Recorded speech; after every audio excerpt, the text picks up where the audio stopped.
Let's see how to set up a Cloudera Hadoop distribution on a Linux operating system. Cloudera Hadoop distribution can be installed on different Linux variant. We will see installation of Cloudera Hadoop distribution on CentOS operating system, which is RHEL variant. To install any Hadoop cluster, there are some prerequisites like operating system, hardware prerequisites, and so on.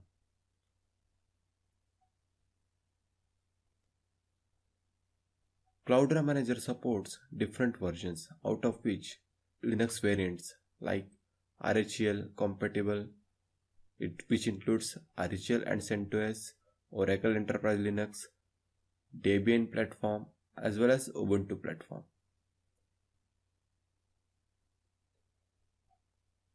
Cloudera distribution for Hadoop mainly supports 64-bit Linux variants, though we can install it on 32-bit Linux variant.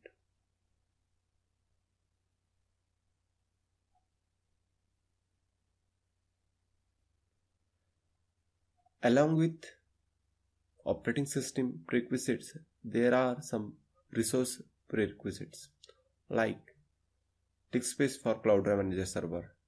On a machine on which you are supposed to install Cloudera Manager, it should have at least 5 GB on var partition, along with 500 MB space on user partition. 4 GB is the recommended memory for most cases when we use Oracle databases. Otherwise, 2 GB would be sufficient.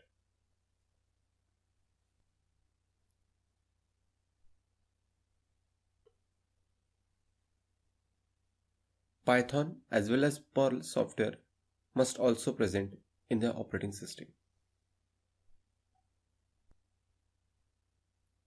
Before proceeding to installation part, we must have machines available for installing Hadoop. Access from PuTTY client would be the best. So we are going to perform some prerequisites like machine must be configured with FQDN, they must have SSH access, firewall should be disabled, and NTP should be enabled, and yes, of course, access to internet, which is very important. For a real life scenario, machines can be in any environment like AWS, Google Compute environment, or a bare metal environment residing in your company. We will see how to install on virtual machine, how to install on AWS, how to install on a machine in your environment, and of course, as an administrator, you should have access to those machines. So in hands-on section, we will see how to perform prerequisite steps, how to get a software from Cloudera, and how to install Cloudera Hadoop distribution. So whenever you get access to the machine in your network, in your cluster, first step to perform is to check IP address, to check network settings, and make entries into the etc host file. So here I jot down all IP addresses for 3 machines, and they are followed with fully qualified domain name and followed by short name. Second step is to set host name for a machine. On each machine, you need to set its fully qualified domain name in the hostname file, which is available under etc config network. So here I specified machine1.cloudscope.in as a hostname. You also need to disable SLNX policy by editing etc config SLNX file. Next step is to disable the firewall, or if you have your own rules, just you need to make sure that you must have enabled access for particular ports which are used by Hadoop. Otherwise, it's best idea to disable the firewall, which can be done using two commands: service IP tables save and check config IP tables. Similarly, you need to disable IP6 tables also.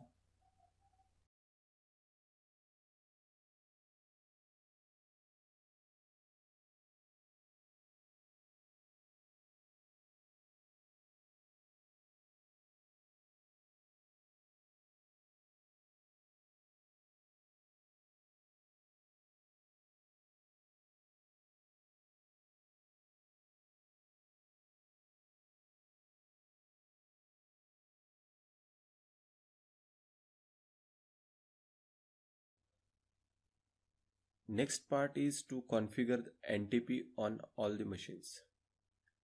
Here we are configuring NTP for RHEL servers. So let's see how to do that. First step is to install NTP's antivirate softwares onto your machine using yum command. Then it involves making changes to ntp.conf file which is available inside etc directory.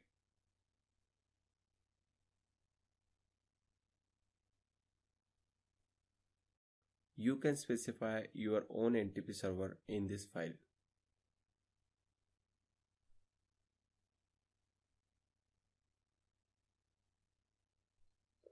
Mostly in production system, we set up a different NTP server and all machines can point to that NTP server.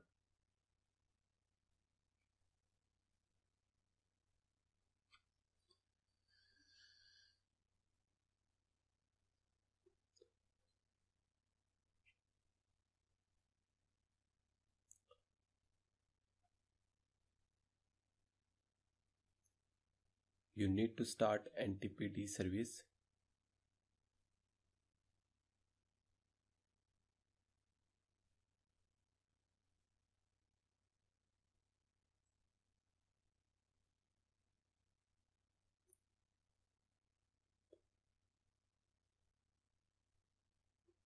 So we have seen how to configure the NTP for a machine.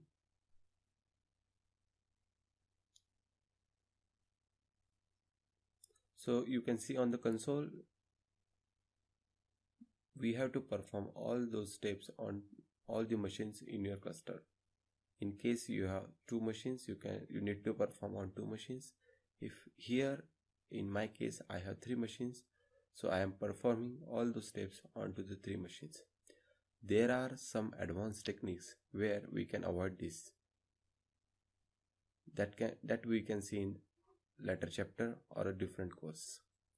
That is by making use of software configuration management tools like Ansible, we can avoid all these steps.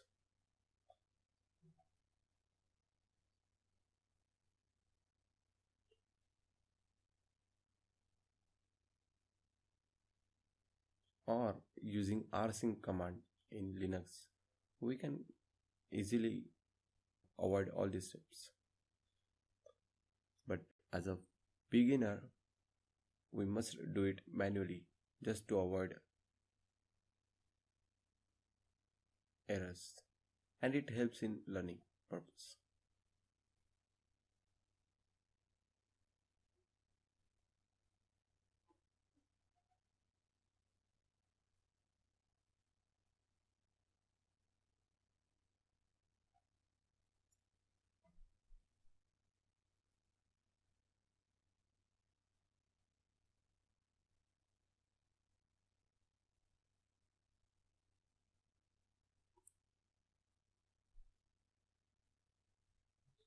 Once we did all these changes, we need to restart machine just to make changes effective, which includes hostname,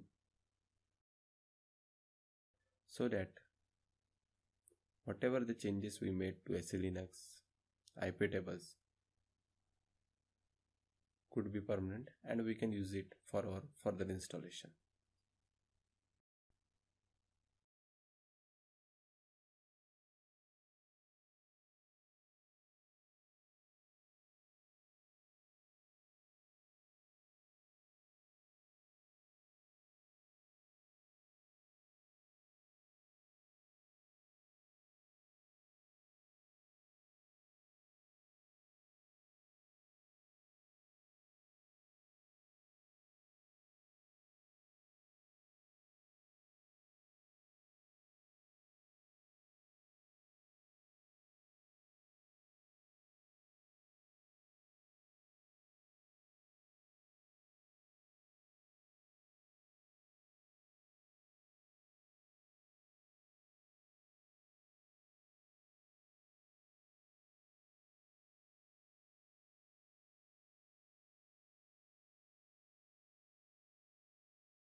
Now the next step is to provide passwordless SSH from machine 1 to remaining machines, for which we use the command ssh keygen -t rsa. Here we will press enter, that is empty for no passphrase, and we'll copy id rsa public key into authorized keys file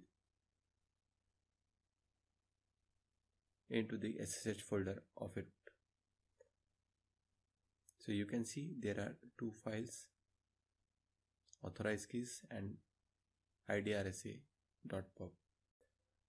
Now to perform passwordless SSH, you need to copy authorized keys from machine 1 to SSH folder of a root user home directory.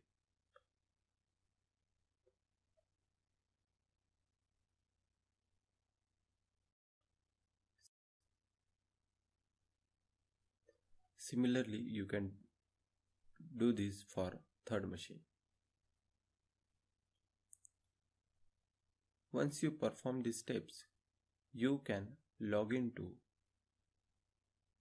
machine 2 and machine 3 from machine 1 without using password.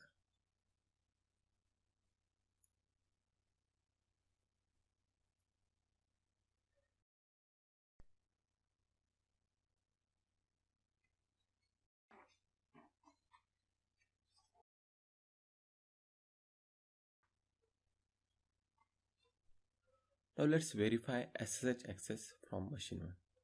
So here you can see I can issue the command SSH machine 3 and it's working. Let's come out of this session. And now we will install some packages which needs to be installed on machine 1, machine 2 and machine 3, like OpenSSL, Python and Perl.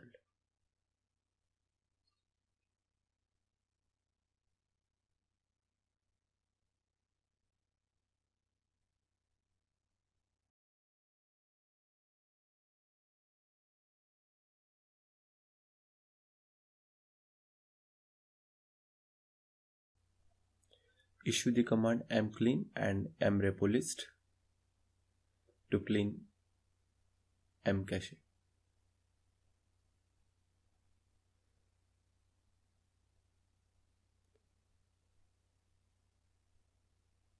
Now the next step is to get the software. How to get the software? Software can be taken from Cloudera websites www.cloudera.com/downloads. Here you can register as a user and can download this software free. Using wget command, we will download this software from Cloudera website.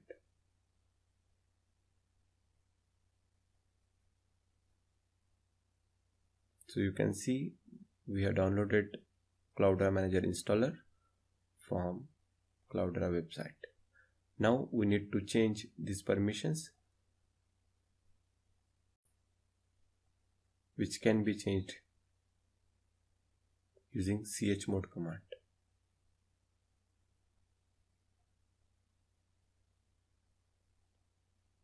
Now let's execute this installer. Using command /Cloudera Manager installer.bin. Here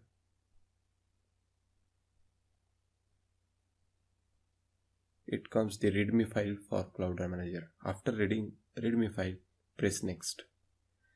So there is Cloudera Express license which you need to accept.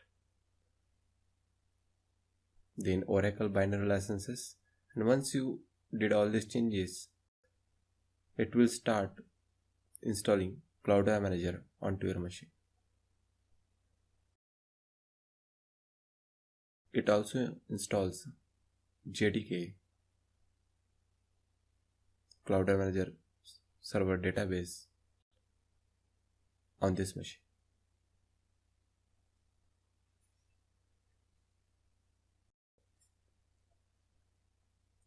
So it will take around 2 to 5 minutes depending on your cluster configuration.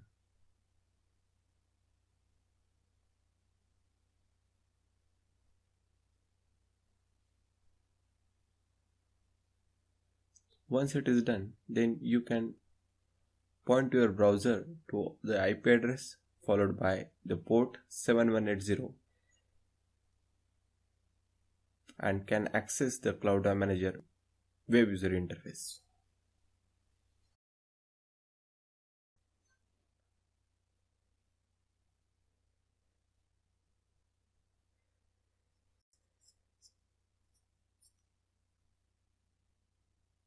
So here you can see I logged in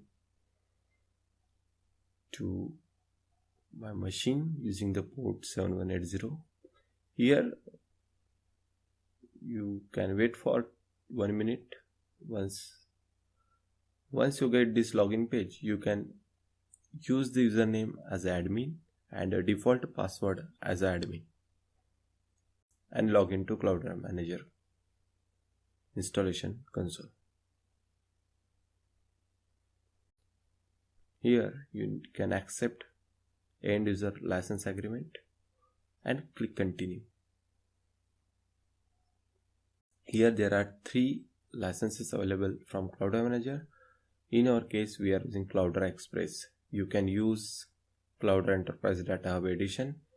For a corporate, you can get the license from Cloudera and you can upload this license into the box given on the right side of Cloudera Enterprise section.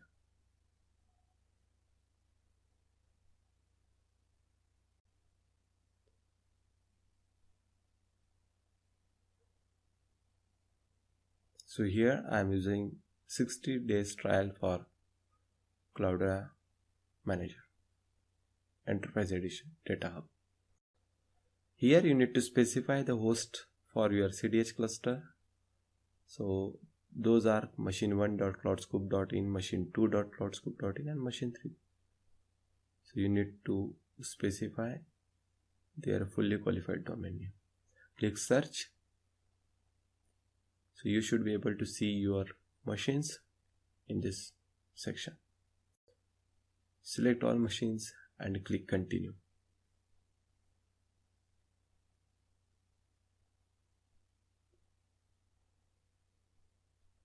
So here we are using parcels mechanism to install Cloudera onto our machines. So there is another way, that is packages. Parcels makes it easy to distribute Apache Hadoop through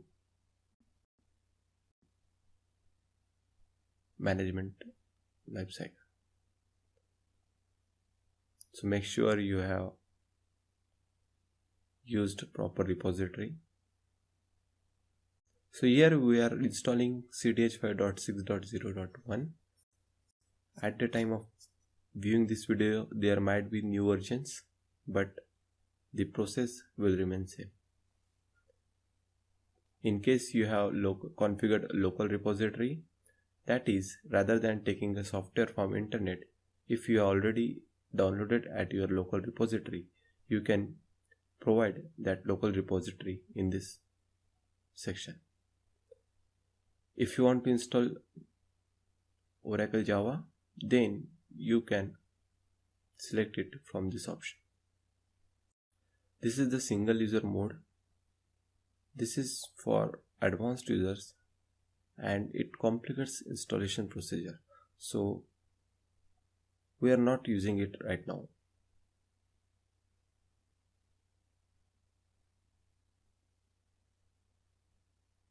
So it can be used when we don't have access for a different slave machines as a root. So it's better not to choose the single user mode. Click continue.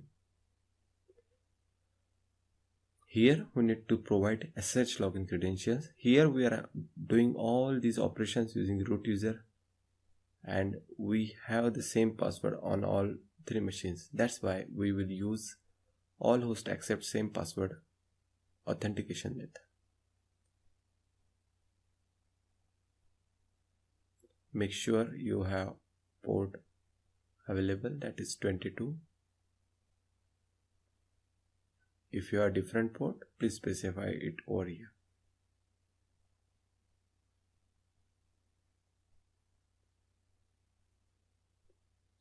So here in this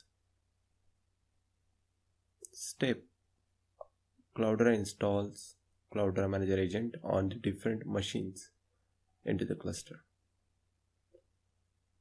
Click continue. Now in this step, Cloudera installs a CDH software which is around 1.5 GB to 2 GB, and it downloads onto the one machine, and if required it distributes and activates onto the different machines.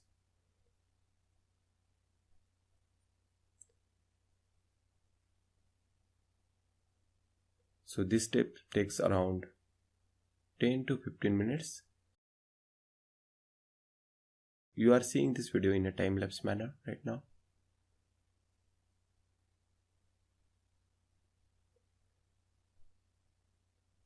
This is very useful utility provided by Cloudera Manager that is running the host inspector. So you can see I have missed some advanced settings. So what I need to do,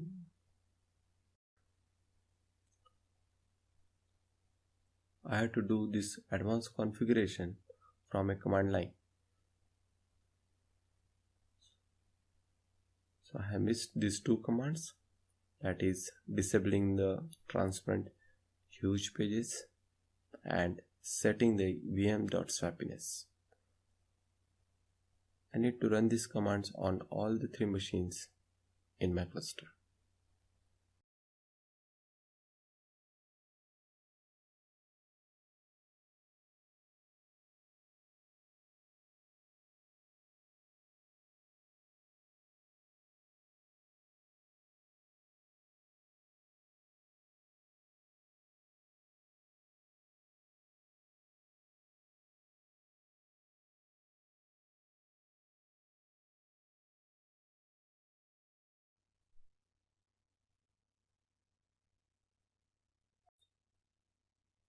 Once done, I can rerun the host inspector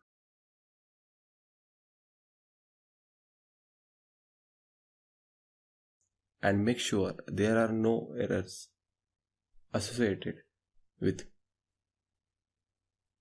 Cloudera Manager. Once done, click finish.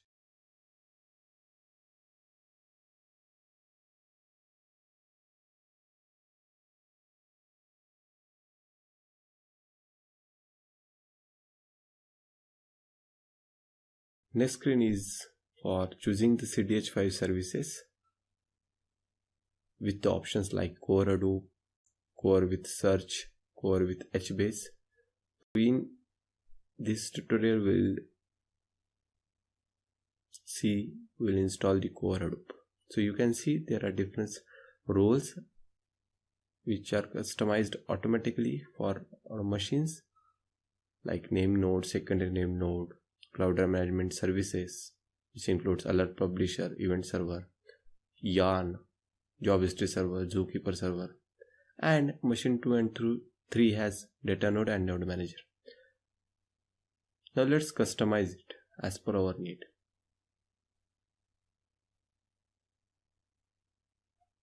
So we are going to install data node on all the machines. So this can be changed from drop down box.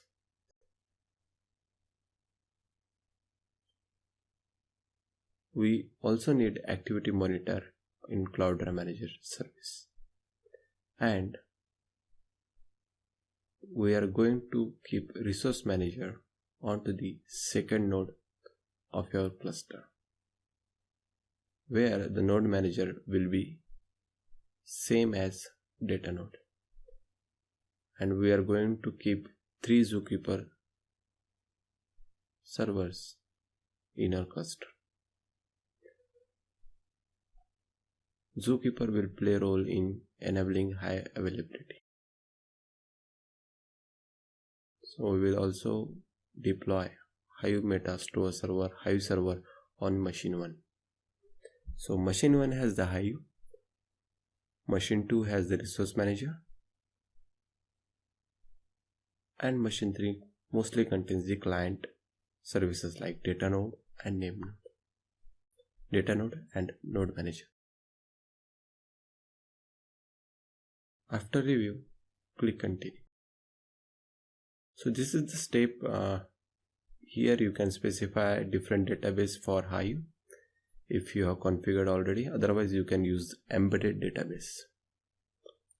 Click on test connection and click continue.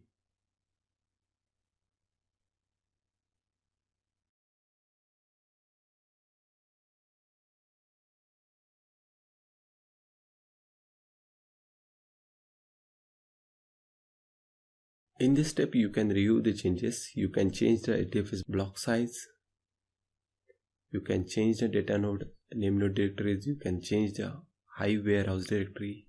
You can change the meta store server port, and you can change message recipients for Cloudera. There are different options which you can change from these steps. After reviewing the changes, click continue.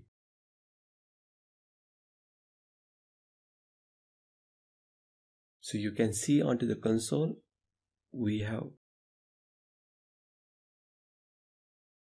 completed configuration. Now cluster is deploying the client configuration on all the 3 machines, which is followed by starting the Cloudera management services, Zookeeper, then HDFS, then it comes the yarn, which will be followed by Hive, Oozie and Hue. So you can see the most important thing is deploying the client configuration and starting the Cloudera management services. Once these 2 are done, then only we are switching to HDFS, yarn, Hive and Oozie, etc.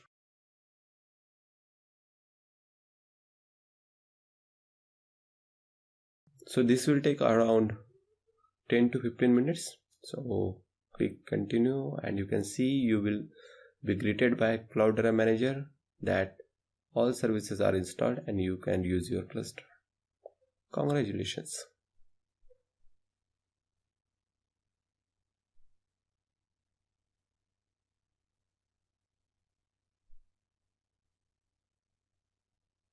So you can see these are the services which are installed, though they are in red mark, but it's in concerning health, so it can be taken care. So you can see the alerts, like first alerts you would see if you are not configured Java properly, that is setting the Java heap size for name node. So currently it has taken 77 MB, so we need to keep at least 1 GB for a machine. So 1 GB is basic for the cluster of 8 GB of RAM and 4 cores or 8 cores machine. So you can see we have specified heap size for name node and secondary name node. Both are same. So save those changes and go to Cloudera Manager dashboard, or you can say home screen, and you can see the gear icon.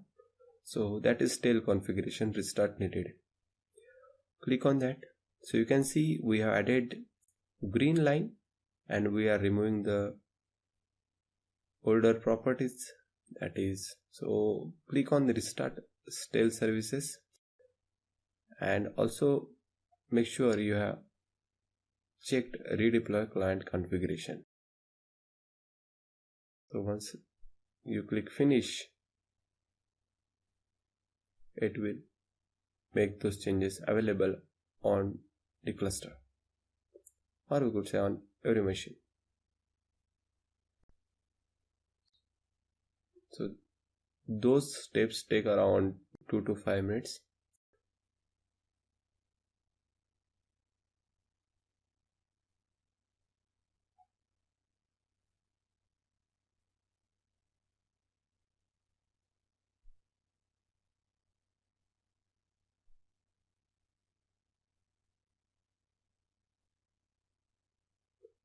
So after some time, you can see the charts start appearing, which is showing cluster CPU, disk input output, network IO, HDFS IO, etc.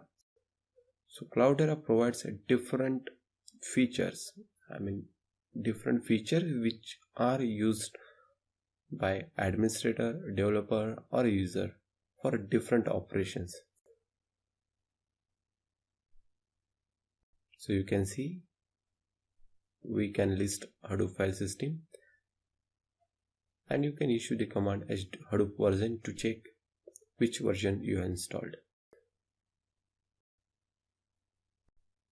So at the time of viewing this video, there might be different versions, but main thing is the process will remain same.